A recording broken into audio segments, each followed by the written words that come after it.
رسول کریم صلی اللہ علیہ وآلہ وسلم کو جہاں مدینہ میں خوراک کی قلت کا جو قحط کی صورت اختیار کرتی جا رہی تھی احساس تھا، وہاں آپ کو یہ بھی معلوم تھا کہ قریش کا لشکر بھی نیم فاقہ کشی پر آ گیا ہے۔ یہ وہ کیفیت ہوتی ہے جو انسان کے ایک دوسرے کی شرائط ماننے پر اور معاہدوں اور سمجھوتوں پر مجبور کرتی ہے۔ کسی بھی تاریخ میں اس شخص کا نام نہیں لکھا جسے رسول کریم صلی اللہ علیہ وسلم نے خفیہ طریقے سے قریش کے اتحادی غطفان کے سالار عینہ کے پاس اس مقصد کے لیے بھیجا کہ اسے قریش کی دوستی ترک کرنے پر آمادہ کرے۔ اسے یہ نہیں کہا گیا کہ وہ مسلمانوں کے ساتھ مل جائے۔ رسول کریم کا مقصد صرف یہ تھا کہ غطفان اور عینہ رضامند ہو جائیں اور اپنے قبیلے کو واپس چلے جائیں، لیکن قریش کا لشکر 2000 نفری کی فوج سے محروم ہو جائے گا۔ یہ توقع بھی کی جا سکتی تھی کہ دوسرے قبائل بھی غطفان کی تقلید میں قریش کے لشکر سے نکل جائیں گے۔ کیا محمد ہمیں اس زبانی معاہدے کی دعوت دے رہا ہے؟ عینہ سالار نے رسول خدا کے ایلچی سے کہا، ہم نے یہاں تک آنے کا جو خرچ برداشت کیا ہے وہ کون دے گا؟ رسول خدا کے ایلچی نے کہا، ہم دیں گے۔ نبی کریم صلی اللہ علیہ وسلم نے فرمایا ہے کہ تم لوگ اپنے قبیلے کو واپس لے جاؤ تو اس سال مدینہ میں کھجور کی جتنی پیداوار ہوگی اس کا تیسرا حصہ تم لے جانا، خود مدینہ آ جانا، پوری پیداوار دیکھ لینا اور اپنا حصہ اپنے ہاتھوں الگ کر کے لے جانا۔ سالار عینہ میدان جنگ میں لڑنے اور لڑانے والوں کی قیادت کرنے والا جنگجو تھا، لیکن غیر جنگی مسائل اور امور کو بہت کم سمجھتا تھا۔ مورخ ابن قتیبہ نے لکھا ہے کہ اس واقعے کے کچھ ہی عرصے بعد رسول اللہ صلی اللہ علیہ وسلم نے اسے مستعد احمق کا خطاب دیا تھا۔ وہ بڑے طاقتور جسم والا اور جسمانی لحاظ سے پھرتیلا اور مستعد رہنے والا آدمی تھا۔ اس نے اپنے سردار غطفان سے بات کی۔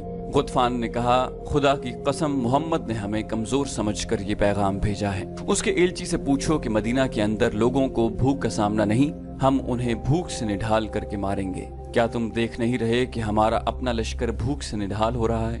سالار عینہ نے کہا، مدینہ والے اپنے گھروں میں بیٹھے ہیں، ہم اپنے گھروں سے بہت دور آ گئے ہیں۔ کیا لشکر میں تم بے اطمینانی نہیں دیکھ رہے؟ کیا تم نے دیکھا نہیں کہ ہماری کمانوں سے نکلے ہوئے تیر اب اتنی دور تک نہیں جاتے جتنی دور اس وقت جاتے تھے جب تیر اندازوں کو پیٹ بھر کر کھانا ملتا تھا؟ ان کے بازوؤں میں کمانیں کھینچنے کی طاقت نہیں رہی۔ کیا اس کا فیصلہ تم کرو گے کہ ہمیں محمد کو کیا جواب دینا چاہیے؟ غطفان نے پوچھا، یا میں فیصلہ کروں گا جو قبیلے کا سردار ہوں؟ خدا کی قسم میدان جنگ میں جو فیصلہ میں کر سکتا ہوں وہ تم نہیں کر سکتے، سالار عینہ نے کہا، اور میدان جنگ سے باہر جو فیصلہ تم کر سکتے ہو وہ فیصلہ میری عقل نہیں کر سکتی۔ میری عقل تلوار کے ساتھ چلتی ہے، مگر یہاں میری فوج کی تلواریں اور برچھیاں اور ہمارے تیر مایوس ہو گئے ہیں۔ ہم خندق کے پار نہیں جا سکتے، ہمیں محمد کی بات مان لینی چاہیے۔ اور انہوں نے رسول کریم صلی اللہ علیہ وسلم کی بات مان لی۔ ایلچی امید افزا جواب لے کر آ گیا۔ اسے قریش کا کوئی آدمی نہیں دیکھ سکا تھا،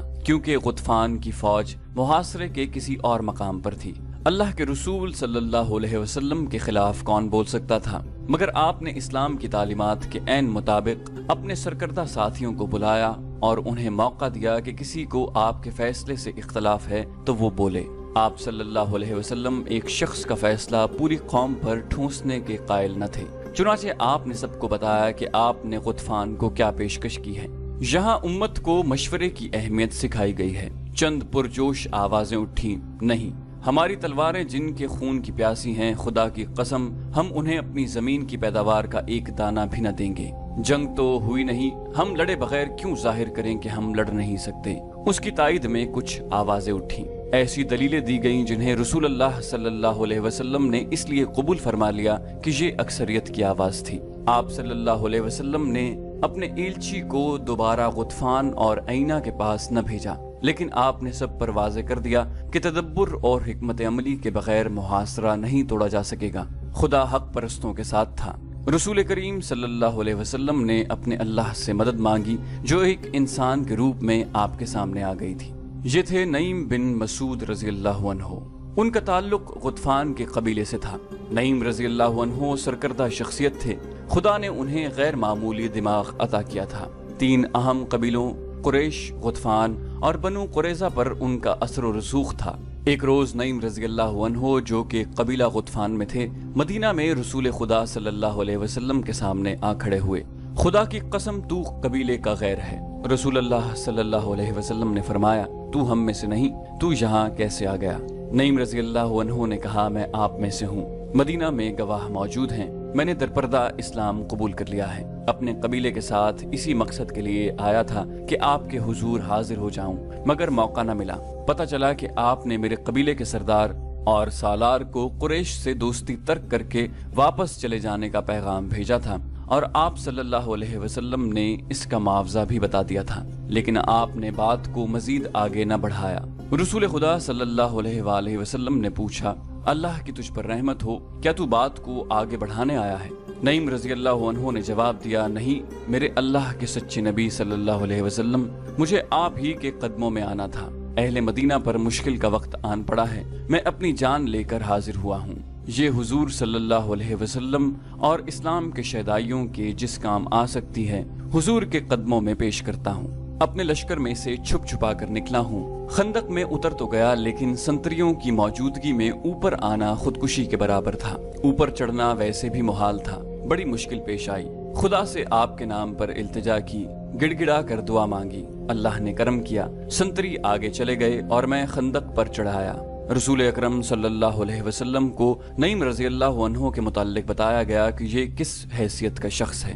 رسول کریم نے ان کے ساتھ دو چار باتیں کی تو آپ کو اندازہ ہو گیا کہ نعیم رضی اللہ عنہ اونچی سطح اور عقل کے انسان ہیں۔ آپ نے نعیم رضی اللہ عنہ کو بتایا کہ محاصرے نے جو حالات پیدا کر دیے ہیں، ان سے نکلنے کے لیے ضروری ہو گیا ہے کہ قریش کے لشکر میں جو مختلف قبائل شامل ہیں انہیں قریش سے بدظن کیا جائے۔ اس کا طریقہ یہ ہے کہ 2-3 قبائل کے ساتھ خفیہ معاہدے کر لیے جائیں۔ نعیم رضی اللہ عنہ نے کہا، یا رسول اللہ، اگر میں یہ کام اپنے طریقے سے کر دوں تو کیا حضور صلی اللہ علیہ وسلم مجھ پر اعتماد کریں گے؟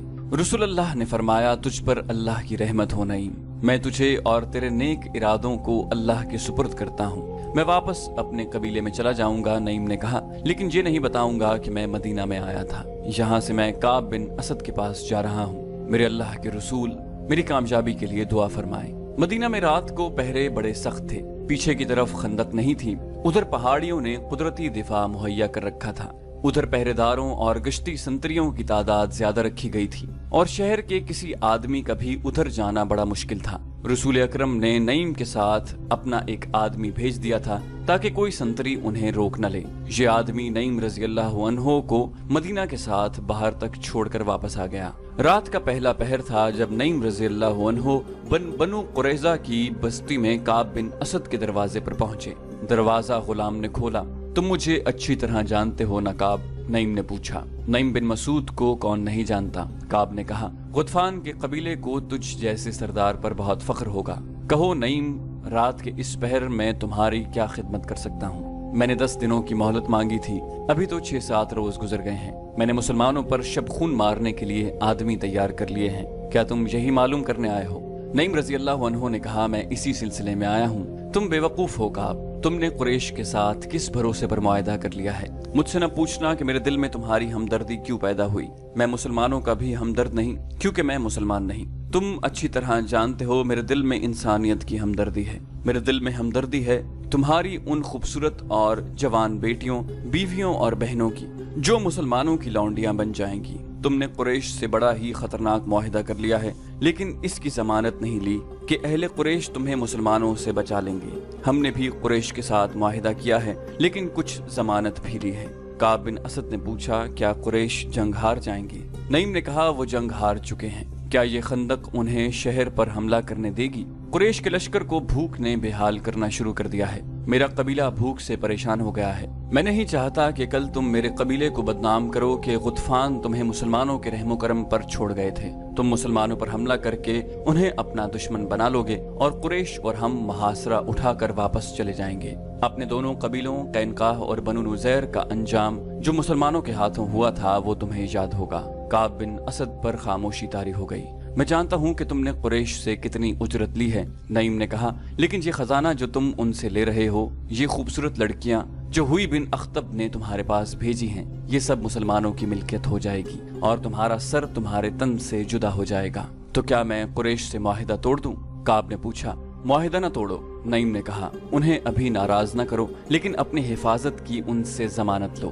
عرب کے رواج کے مطابق انہیں کہو کہ ان کے اونچے خاندانوں کے کچھ آدمی تمہیں یرغمال کے طور پر دے دیں۔ اگر انہوں نے اپنے چند ایک معزز اور سرکردہ آدمی دے دیے تو یہ ثبوت ہوگا کہ وہ معاہدے میں مخلص ہیں۔